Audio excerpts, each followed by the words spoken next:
అగ్నిలోంచి ప్రాతః సంధ్య సాయం సంధ్యలలో ఓ అందమైన స్త్రీ రూపం సృష్టించబడింది. అందమైన ఆ మహిళయే అరుంధతి. అలా అగ్నిలోంచి వచ్చిన అరుంధతి అందమైన రూపాన్ని చూసిన వశిష్ఠ మహర్షి ఆకర్షణకు లోనయ్యాడు. ఆమెను పెండ్లి చేసుకోవాలని నిర్ణయించుకున్నాడు.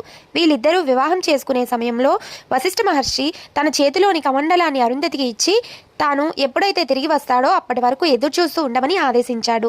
వశిష్ఠ మహర్షి కొన్ని సంవత్సరాలు గడిచినప్పటికీ తిరిగి రాలేదు. అరుంధతి మాత్రం కమండలం చూస్తూ కాలం గడిపేస్తుంది. అరుంధతి చూపును తమ వైపు తిప్పుకోవాలని ఎందరో ప్రయత్నించినా ఫలితం మాత్రం రాలేదు.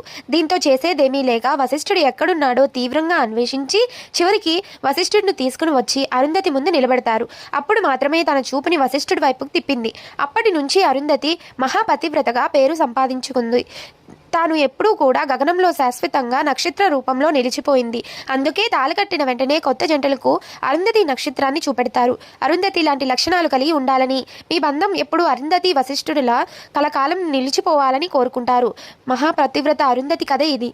ఈ వీడియో మీకు నచ్చినట్లయితే తప్పకుండా ఛానల్ని సబ్స్క్రైబ్ చేసుకోండి. Thank you for watching.